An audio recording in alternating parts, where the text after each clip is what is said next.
Thanks for listening to Fluff and Crunch, where we talk about system, setting, and story in tabletop RPGs and share our experience to hopefully help you have your best game.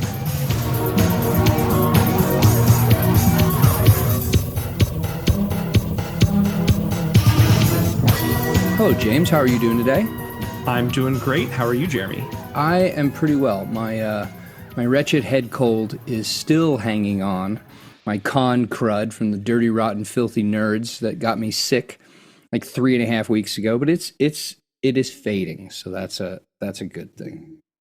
That is great news. Yes, it is. Yes, it is.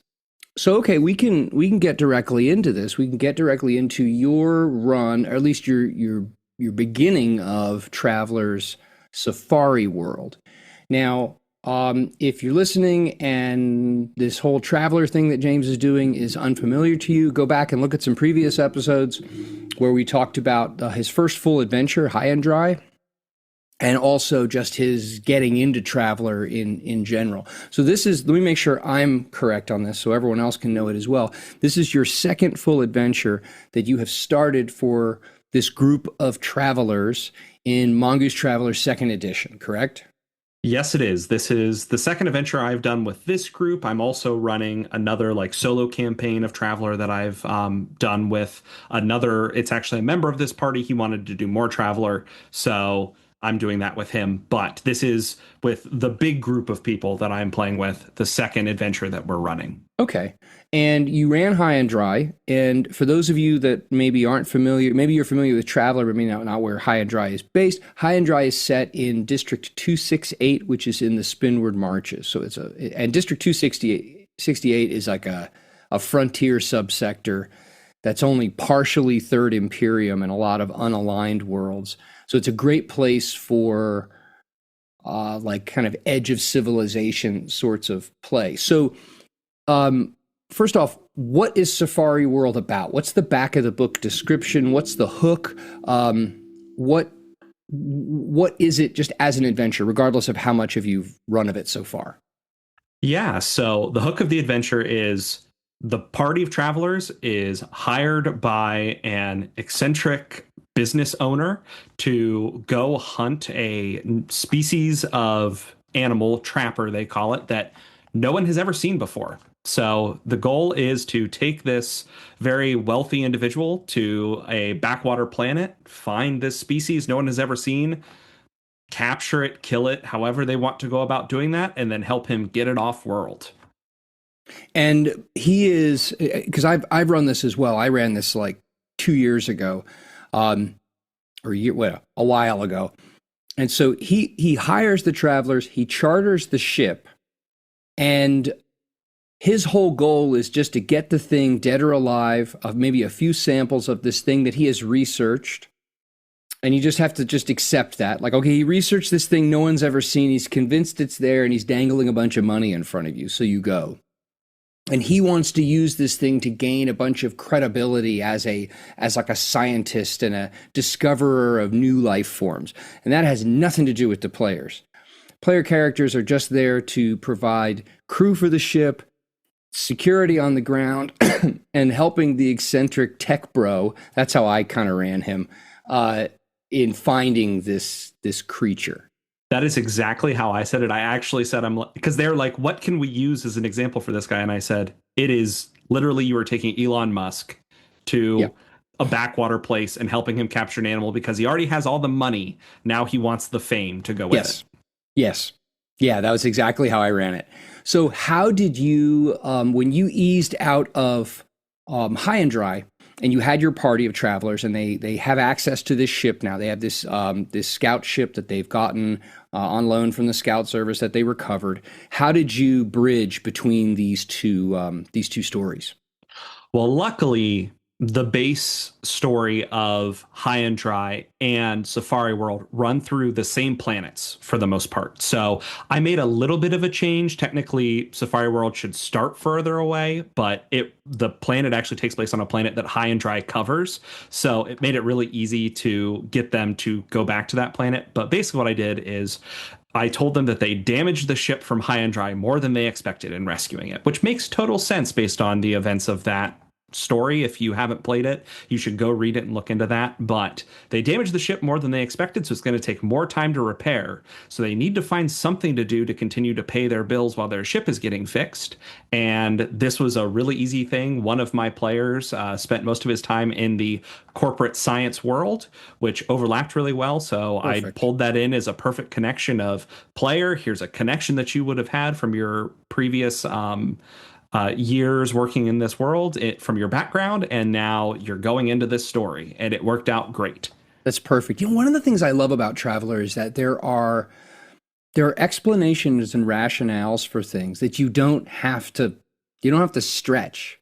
And that's exactly what I did with my group. It was like, okay, you get this ship back and it's a piece of junk. Like your S-type scout ship that you recovered from that planet is a hoopty. It's a total piece of trash, and it's going to need a lot of repairs before it's, space worthy that they're going to loan it to you. So yeah, you need to go make some money. Yeah, and no one bats an eyelash at that. They're like, oh yeah, I guess that makes sense. I love that connection too. That's one of the great things about the character creation system in Traveller, that everyone has this fully fleshed. They have a backstory that isn't like a tortured several pages that the wannabe writer has put together and expects everyone to memorize. No, they have all these terms of service and maybe contacts and connections that they've gained through it. That's terrific. So the eccentric wealthy guy hires the group. And since he has a ship, well, that solves the problem. Go from there. Did you say that you added more players? I did. I actually added two more players. So now I'm up to 6 players for this adventure, which is a lot, but it went really well. And actually, the eccentric billionaire is being played by one of these people. So I've changed the story slightly to have him as a player character instead of as a NPC, because we had a player who just doesn't have a lot of time to put into making a character, but he really wanted to show up and play the game with us. So I said, here, I'll just make the character sheet of this guy and you can play him. And he's doing that. And then another player came in because he's been wanting to play role-playing games and he hasn't had the chance since we graduated from college. So he's back with us to do that, and it has worked out really well, actually, because I was able to just say, you're the guy that's hiring them, and he's just playing the part of that character, and it's going great. So he hired them. We got everything set up for the story basically to follow exactly what the intro to the adventure says, and they hopped on the ship, the Leaping Snowcat, their safari ship, to take to the backwater world of 567908 to go explore for this trapper. And it was really cool. They did some stuff during the week of like, we're going to play poker and we're going to look at the trophy room and we're going to get to know one another. So it really was cool how they transitioned into, here are these 2 new players. It fit great. And then we were on the ship ready to go. Perfect. I love how Traveller has these worlds that just have numbers. Like, this world is so backwater out of the thousands upon thousands of worlds that the Third Imperium has mapped. Like, I didn't even bother giving it a name. It's just it's a rock with an atmosphere, and that's about it. So give it a name. Barely an atmosphere. Yeah. Now, you said that you anticipate, because of the larger group and just the nature of the adventure, this is probably going to take, you're guessing, maybe 3 sessions instead of the 2 that High and Dry took. So let's talk about what you did in that first session and where you got, and then we can compare notes with my run of it, and maybe give some advice or some ideas to people who are considering running this themselves. So they spend this time, and I think that jump space, the week that's always set aside for jump space, you could look at that as being like, oh my gosh, like, this could be this really onerous, tedious, like, role play narrative. Yeah, you could hand wave the role play and say, what do you talk about, and what do you do, and who do you hang out with, and blah blah blah blah blah, so that you can establish those kinds of things as having been done without trying to work through it in like real time with everybody. Is that what you folks did? That is exactly what we did. I asked them, I'm like, what would you all do while you're have this week of time together? And they were like, well, I'm doing this. They really, actually, my 4 players that had already done High and Dry already had things that they were working on, their skills that they're trying to improve while they're on taking these week-long jumps. And so they were like, oh, well, I really want to focus on doing this because I'm working on this skill. And then the two new players were like, that's something we can do. So they jumped in and started doing things. And it actually turned into a really good narrative because one guy's working on his hand-to-hand combat. So he's like, I'm doing combat training. This other guy was like, well, I'm good at combat, like hand-to-hand combat.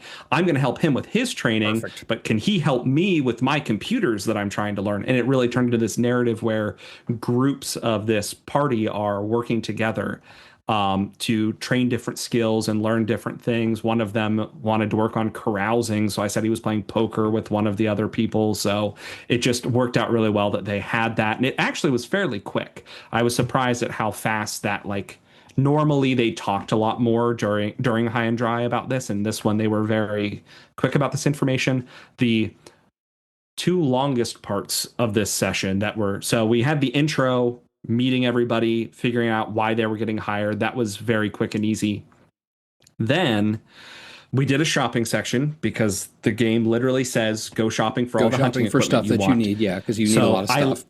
I let them do that. That was a very lengthy section of the session, which makes sense. I also said, I'm like, we'll do a little bit of hand waving that any money you don't spend, that if there's something you need, I will hand wave it later and say, you got that until you run out of money.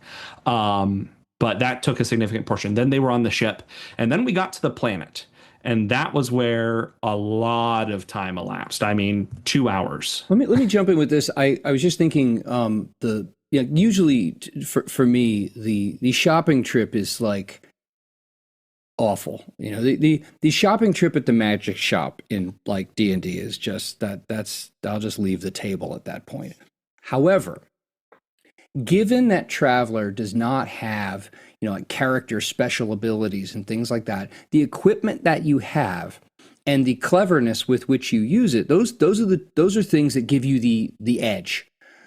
And I would think that bringing in new players and giving them the opportunity to be like, well, what can I buy? Like, okay, so we're going to this backwater, like roughing it kind of world. We're going on a safari. We need to buy survival equipment. What else?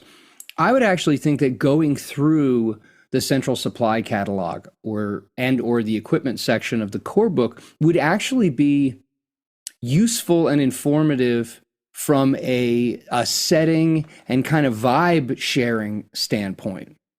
So I think that maybe, I mean, did you experience that? So it didn't feel like I said, the dreaded, flipping through the PHB for things.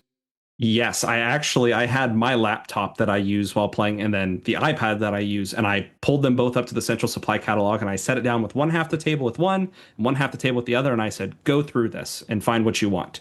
And so they kind of broke off naturally that one person was using each at a time, and they were scrolling through and finding the different things they wanted. And it worked out really well. They all ended up leaving with what they wanted. Some players have significantly more money than other players. So some of them were spending lots of their money, including their own personal money. Other ones were just kind of, I have this stipend that I'm given for this hunt and I'm spending that. So it was good. There was a lot of, well, is this something we'll need? Is this something we'll not need? In the questions. And they're about to find out. So some of it has already come in handy and some of it has not so much, and it will in the near future, most likely. That's great. Yeah, I think that especially with you get these long lists of equipment of different types, communications equipment and survival equipment and medical equipment and so on and so forth. I think it really gets, like when we were playing it, I have Central Supply, and then I have, I forget what it's called, but it's another book that's more it's more weapons oriented. It's a book of equipment. And yeah, handing those books to the players and letting them go through, and they see the pictures and they get a sense of like all these different kinds of things, and they get thinking of like, what will my character do if I have these kinds of things? Yeah, that's a good way to instruct. So they get to the planet, and they have the eccentric tech bro, and then they have the 5 ship's crew / safari team. And then what? So they land at a different downport on the planet than the one that they visited previously in High and Dry, which was really fun to point out, like, hey, there's the big one over there that you went to, which isn't very big. and then you're landing on this tiny one that's basically just a rock. And I introed it like it's a rock with an antenna sticking out of the So, ground. yeah, it's like a and dirt then field. yeah, there's a little like bunker you can crawl into with a really old computer. And they're like, well, what do you mean by really old computer? I'm like, I mean like what we use today. And they're like, oh, so it really reinforced the technology we're using today is not the technology of Traveller. But they're like, okay, so it really helped them with that. It actually led to a narrative situation where they were looking at that because in the story it tells you that flight plans can be recorded on that computer. And one of our more technology based people was like, I search all those flight plans. Where have they been going? Oh, And wow. he's like, well, if this thing hasn't been found yet, it's not going to be at one of those locations. So it actually helped them because it allowed them to narrow their search. Yeah, But yeah, that's I'm the clever. GM, so I get to decide how the search works. Sure. But it really was cool because it allowed for this time of them sitting down and figuring out their planning of how do we want to hunt for these things, who knows what, all of that kind of stuff. And then they parked the ship and they hopped into the launch that they have on the ship and then took that out to different locations. And we spent the pretty much the majority of the rest of the time of them searching for this animal on the planet. Right. And that was the story, which was great because one of the guys purchased a like portable campfire that they can set up. And then another guy purchased like a barracks tent. So they really are set up like African safari style. That's And when cool. they got to the night, they are like sitting around the campfire telling stories in front of the tent that they're going in and out of when they're on watch. But I spent the majority of the time because the game gives you these 6 different animals that are not the one they're looking for Yes. and spends a lot of time with like stat blocks and how to find them and do all this stuff, which I did not follow the exact rules of Nor how did the I. hunting party works because it's really slow and tedious. Yeah. But I did spend the time, I introduced them to these 6 different species that are common on the planet and had them like have an encounter with each of them Oh, as that's they cool. went through. And it was really funny because as they'd get to it, they'd be like, well, is this what we're looking for? And then they'd start to look at it and they're like, that doesn't really seem like the thing that we're looking for. And then, well, is this what we're looking for? Well, that really doesn't seem like the thing we're looking for. And then so they went through these like different hunting experiences, which has taken them about a week of Okay. in-game time because they have a specific amount of time to do Yes. this. It's longer than it really needs to be, but it's a specific amount of time. So they had their 1 weekend jump drive, and then it's taken them a little over a week to get to this point. And they've gone through, they've seen these different animals, they've kind of learned the terrain and how to look into different things. And then we got to the point where you'll know this because you've read the campaign, they heard their first loud shrieking in the distance. Yes. And Yes. that is where we cut. Oh, that's perfect. That's perfect. I remember the time suspense that you could put on this. That it took. I think it took because I had them start off at Flammarion. I had them get the job at Flammarion, and I think is that 2 weeks? Is that 2 jumps? So it is 2 jumps. It is 2 weeks. Yeah. Depending on how you do it. I think in this ship it has to be 2 jumps in how Yeah. you do it. I can't remember. I'm doing it a little bit different to make the world seem a little more sense to them that whatever, no matter what, and I don't know if this is the way you did it, no matter how far the jump is, it's always 1 week. So if it's Yeah. a 1 No, jump that's- ship, it's 1 week. If it's a 6 jump ship, it's 1 week, but it's 6. Yeah, I no, don't know if that's the way. Traveller. Is it Cool. the That's what I idea thought, is that but when a ship is able to drop into drive space for whatever reason, it stays there for roughly a week. Depending on how powerful or efficient or whatever the jump drive is, it enables you to go from either 1 to 6 parsecs in that week. So no matter how much, it's always a week. It just depends on how far you go. I remember that it's like, listen, this guy has a ticket on a swanky Starliner that's leaving from this other location that's several jumps away. It's like several weeks away from this backwater planet, which means that like your time on the ground is actually relatively limited. Like you're going to spend less time on the ground than you are going to in jump space, because then he has to get to this point where he can take his dead or alive or whatever funky creature, put it in storage, get it on this Starliner that has a much higher jump rating so that he can get back to some science conference and be cool and have everyone like him. I love when we started out, I really loved the upon arrival. It was like, okay, you guys are the experts. You're the team that got hired. So you need to put your skills to use to figure out where are you going to look for this thing? How are you going to find it? And I had some encounters with some of the local creatures. I also didn't use the hunting rules. One of the things that I find it's consistent. It's very consistent. I don't say it's a bad thing. But Traveller has always had a very pronounced simulationist bent to it. I don't feel like it takes over unless you want it to take over. And so I didn't do that either because I read through that. And I was like, this is tedious. This seems like it's going to take a lot of ROLLINGing, and that's going to get boring. So we just kind of narrated through and we did some skill rolls, and we just made it work.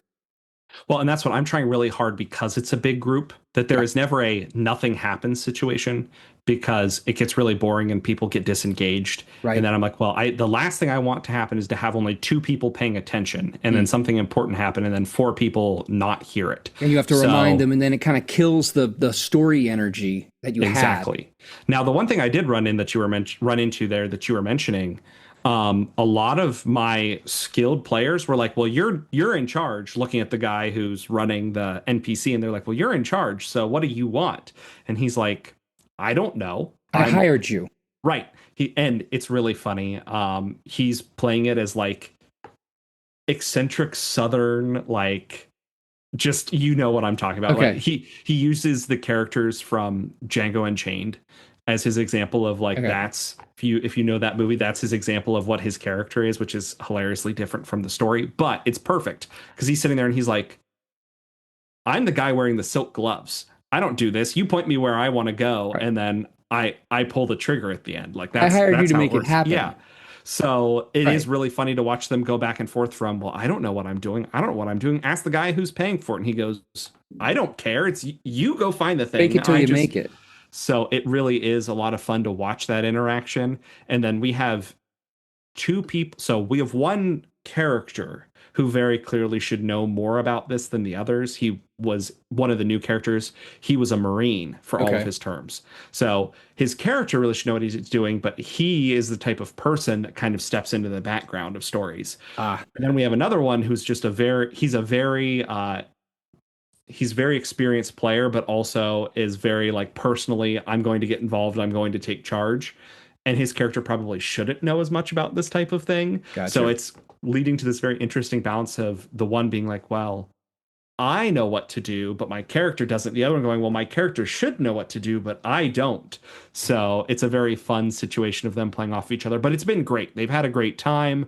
They've had a lot of good experiences with the different creatures, trying to figure out what to do. But yeah, we kind of did that cutoff because I thought it was a really good, like, this is something new that you haven't experienced. And that's going to lead into the next part of the story. So if you're listening or watching, the spoiler alert starts now as to some of the other things going on in the world. So if you think that you want to run this, keep listening or watching. If this sounds like something you want to get someone to play, you maybe should run for you. You maybe should stop listening now. So how are you going to handle so there's a sentient species on the planet that was not known. Was not cataloged. Nobody knew it was there, and they don't show up on scans. They are reclusive, and they're very good at hiding themselves. But there are a good number of them, and there are all kinds of opportunities for the party to interact with them and learn from them, and actually get a leg up on their own safari in finding this weird creature, which is not one of the sentient creatures. If they help out these aliens. So how are you, based on your reading of the adventure, how are you going to play that out? Because I modified a little bit myself, but I did use them generally in the way that the module presented them. Here's these mysterious other folks who they open up a whole other set of questions about the planet because, hey, wait a minute, we didn't know there was sentient life here. um, and they do then provide the help once they've been, provided the help they ask for, to find the creature that they're looking for. How do you see using them? So I was going to stick mostly to what the module had as a suggestion, but my players have, well, one thing to preface this, I kind of teased that there might be sentient life on this planet in High and Dry, and some of my players found that and really got into it. By basically, they found an archaeological spot where they're like, oh, this is stuff that wouldn't be here from a spacefaring civilization. And so they're like, That's clever. yeah, so their thought is maybe there's an extinct species that used to be here. So they're really like, when they heard that, oh, we can go back to this planet and start like looking for archaeological stuff here. And of course, one of them's like, because of science. And the other one's like, and we can sell it. So that's really, Love that. but I don't think they realize that it's a still living species. Right. So I was going to follow the story, but then they did something I didn't expect. I had to make my own map of the planet because the one provided in the adventure has all the important locations that they're not supposed to know when they Right. land.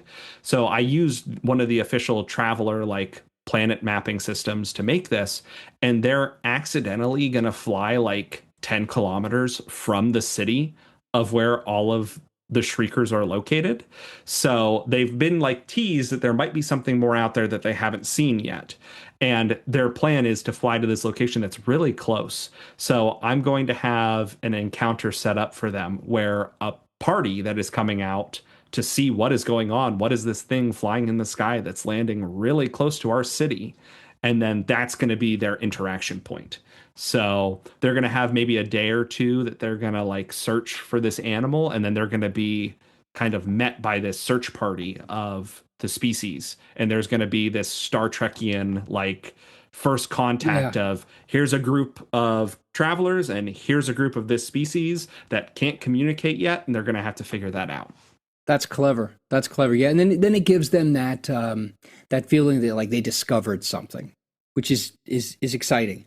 I ended up I followed the encounter, like how they encounter the Shriekers. I followed that pretty closely to what was in the module, and then for communications, they came up with, because they had been using they used the launch, but then they also used the ATV that's in the launch. Mm-hmm. They used that vehicle and they drove that around a bunch. And they're like, wait a minute, can't we use the computer and like, connect it back to the ship's computer, and we can use that to translate and this, that, the other, so they, as players do, when they got engaged, they were clever and creative, and then I surfed the wave of clever and creative, and then they felt like they had accomplished it on their own, which actually they had because they came up with it. The one thing that I did, my departure with the Shriekers is, you've read, I'm sure, where there's a quid pro quo that they want. They're like, well, will you do this thing for us? Will you accompany like our youth to go do this weird pilgrimage thing? And then we'll tell you where you can find your beastie. I ran that in a way kind of like how I treated the hunting system. I didn't get I wasn't super wedded to the mechanics of how the module presented those the tasks along the way that the travelers have to help solve. Because it felt like, I don't know, I've never been a fan of, okay, here's this set of mechanical steps that you have to do to solve this narrative problem, and it almost feels like you have to present the narrative steps like you're giving them a bunch of math homework and you're saying do the odds 1 through 72 or something, like, or whatever. And Right. I don't know, it just seems like it kind of sucks the story off the table. So I prompted them with things that were the problems they had to help solve in the module, and then I kind of riffed more off of what the players came up with, and then used some of the mechanics to give some kind of like crunchy side to it, to give them something to roll against. I don't know what your perspective on that was as you look at running that. Yeah, my plan is I've actually taken, because there's a time frame that they put for each of the things. What I've done is I've actually taken the maximum time and the minimum time that that has, and then the middle that you can get.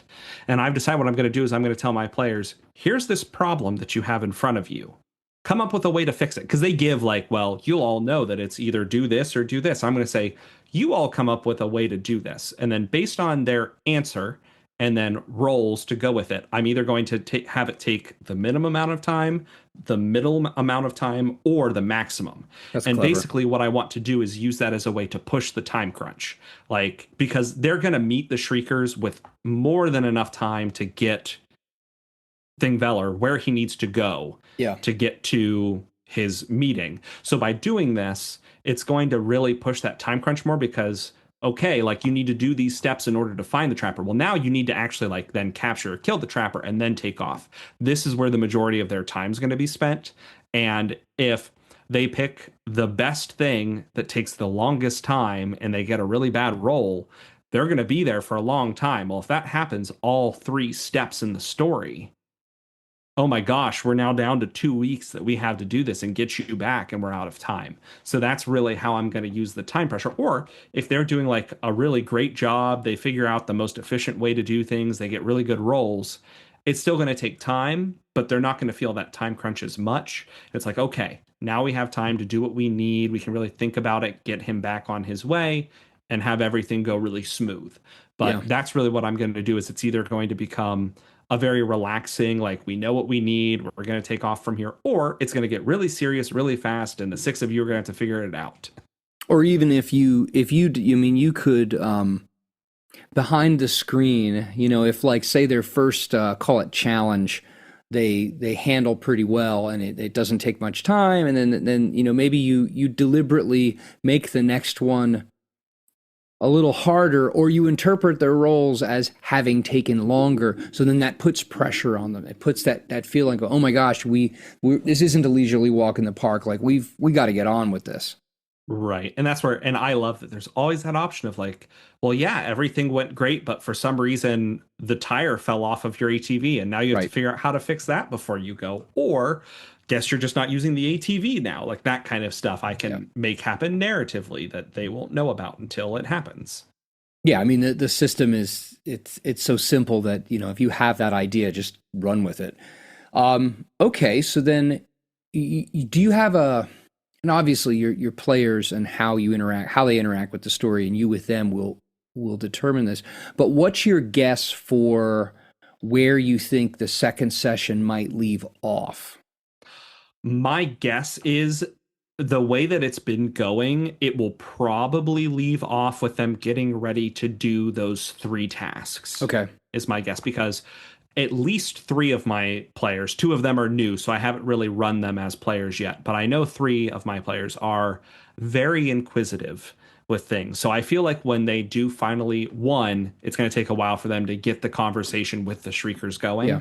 But once that happens and they get to the Shrieker City, there's going to be a lot of like, how does this civilization work and what are we going to do? How are they going to feel about the surf class of the Shriekers? Because I know at least one of them was not very happy about the way that the Yeah. Varger were treated on Walston. So what is he going to do here? So there's a lot of And how will the tech situations. bro, like, will there be a point at which the tech bro will be like, wow, this is really interesting, and where's the bug I'm looking for? Exactly. So, and that's where it's fun having a player be that character because he has his own set of goals. And I've kind of Yeah. told him, like, here are the things that you're trying to do and why you're doing them and what you need. So he's kind of like, oh, and that'll be the point where he's like, oh, I really need to like push them to do this thing if I want this to happen. And the other players are incentivized because at the start of the story, this is also kind of a spoiler. So I'm glad I didn't say it till here that the five players that are not that guy have a deal with Narsicaa, the corporation that's trying to Right. buy Thinkveller's company, that if they can successfully get what he wants, they get a really big bonus. Yeah, it's almost so it's going to double. hit them like, actually, if we don't do this in time, we're going to lose out on a ton of Like, money. this is really interesting, but we're losing money right now. And that's where I haven't said it to the players, but if it becomes that point where they're really like arguing about what to do with this, I'm going to be able to look at them and say, well, you're the only people that knows about, like, they know that these people exist. You can come back. Yeah. You're about to get your own ship back. You can do whatever you want afterwards. So we'll see how that goes. But it is nice that I have players that I think will go both ways. So I still think that'll be about how it'll take about the 3 to 4 hours that the first session did to get to that point. And then I'm guessing it'll be slightly shorter for the last session, but that won't probably be a bad thing because coordinating time with 6 players It's complicated. awful. So we'll make it So, work. I mean, thus far, I mean, it sounds like your first session of this went really well, and it sounds like it's been a good, as it was with me, it's a good follow on to High and Dry. It builds well on it because of its location, because of the connection, the rationale that flows very naturally out of your broken down starship that's yours now. And it also does a wonderful job, I think, of introducing some of the bigger picture story tropes of Traveller, like the idea of the patron who hires you to do a thing. And it's not always assassinating someone or infiltrating or blowing up something. It's like, no, I want to capture this big funky bug creature so I can show it off to people and they'll think I'm cool. Okay, is the money good? Yeah, it's a good adventure. Is there anything looking at it thus far, either from what you've run or what you are going to, that aside from, like you talked about the explore or the hunting rules, anything else you anticipate changing? Yeah, I don't anticipate a lot of changing. I think there will be a lot of like just going with what the players Yeah, decide to do. And I don't consider that a change. I consider that kind of the expectations for a role-playing game. But I don't think that there's anything like upfront. I'm just going to absolutely change the way that this works or how it's going to go. I think everything else is pretty well set up. That was the only thing where like reading through the rules of how all this is going to work was kind of difficult. Like they have suggestions on how to like get the players to speak with the shriekers, but again, if they come up with an idea that I'm like, that sounds just really run with it. cool, we'll just do that. Yeah, So there's not a lot of mechanical things I would change. There are a few of the other adventures that I might do after this if they don't just like automatically jump into doing something else that I have planned to change. So I kind of want to do the 5 players that I think are going to keep playing with me pretty consistently. I want to do one of the 5 March adventures for each of them and use that as like to bring their characters' backstories into it. Like you have this cool. connection and this connection, this connection. And then I think I'm going to follow your advice. And maybe if we keep playing long enough, lead that into the Fifth Frontier War. We'll see. Okay, here's But I'm here's not sure. here's a suggestion. And this was aside from lightening the mechanical focus, like what we talked about with hunting and the tasks with the shriekers, putting that aside. Um, One thing that I did that unfortunately, like none of my players picked up on, um, and it's I think it was because I think I could have introduced it more effectively. I think I was a little too subtle, but I had when they were actually I don't remember. I think it was when they first landed. When they first landed, there was on this it's not even a starport. Like I said, it's a dirt field with an antenna and like a concrete bunker. Um, and on this dirt field, this large dirt field, there's enough space for more than one small-ish ship. And so when they landed, there was a Sword World's merchant vessel there, and just refueling. And if you don't know, the Sword Worlds are a different government that has a not great history with the Third Imperium. They've had wars. Some of them they have a tradition of like Viking-like behavior, some of them. And so there's not a terrific, like seeing them it would definitely raise your spider senses. You'd be a little, you don't know. But what I did is I put that Sword World ship there and it was like this, okay, we'll nod at you and you'll nod at us and we'll just leave each other alone and we're going to refuel. We're going to drain some water out of this river here and we're going to process it and we're going to leave. They did not, even though some of the characters were former military, I would have thought, and this is where I didn't sell enough the idea that like sword worlds could like, you fought them before, but you're kind of neutral with, and this is neutral space. I already have a way to introduce this. Boom. What are you going to do? So what I'm going to do is this next time they're flying away from the ship, they're going to fly past the very large sea that is there on Yes. 567908. And there's going to be a Sword World ship refueling. Basically, Okay. going to have a hose sticking out of the ship, sucking water up from Yeah. the sea.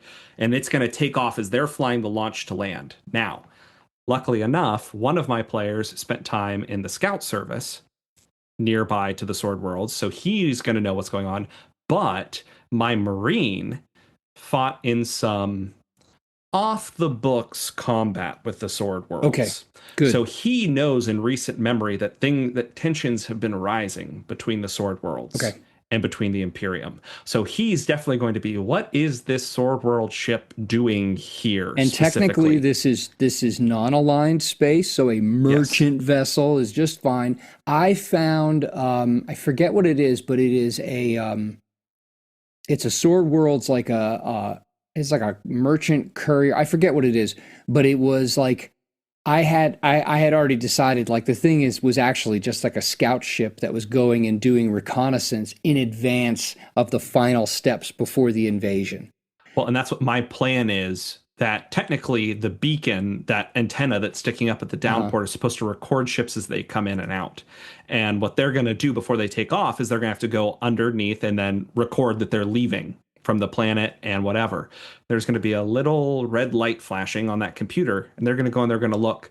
And the entry for that day, while they were already here, but that whole day is going to be just incomprehensible static. Something came through that wiped all of the stuff that happened that day that ship was there. And I think that's going to click my Marine who's there, that's bad. That's not supposed to happen. There's not supposed to be no records for a day.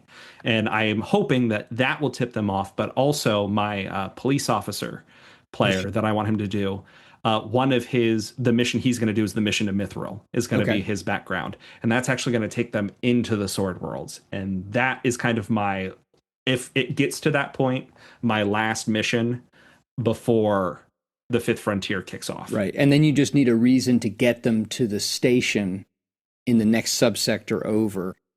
Exactly. Yeah, good stuff. Okay. Yeah, I like that. That's clever. So that's great. I'm glad that you and your folks are enjoying this, obviously. And that they're like biting into it. It's such a neat setting and has so many different opportunities for just a different kind of role playing than, like the kind of like the typical 5e experience that is like the norm for so many people now and like the only norm. It's really cool to offer people as players and yourself as a GM something that's just so different, and yet is not like so different that it's like, I don't even know how to do this. No, it's actually really easy to do. Well, and they were all very leery about the D6 system until they sat down and started playing with it. They're like, oh, this is so simple. We love this so much. Yeah. I just have to roll 2d6 and that's it. And I'm like, yep, that's it. That's everything. Everything you do is 2d6 or more. And they're like, oh, cool. I can add 6-sided dice together. That's not a problem. That's good stuff. So when's the group getting together again for the next session?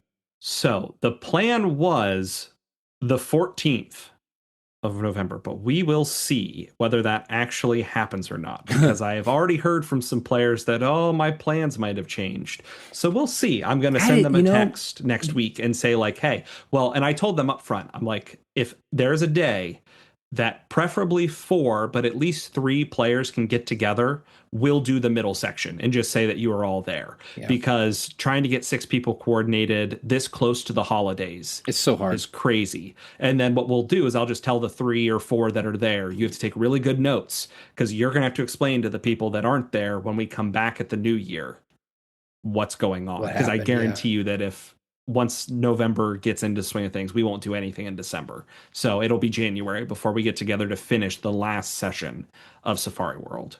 Excellent. Well, and that, the nice thing about that, I mean, that's a bummer that it's extended over such a period of time, but if it's good, that's great. That also gives you, obviously, a ton of time to read other adventures, to read other content, and to think about what you want to do next and next after next.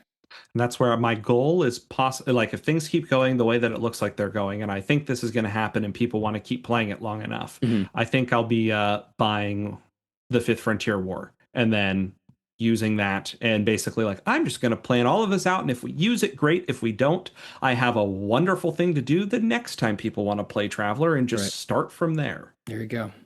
Excellent. All right. Well, good stuff. All right. So we will, we'll come up with something hopefully interesting and valuable that we can talk about next week. We won't have any Traveller to talk about, obviously.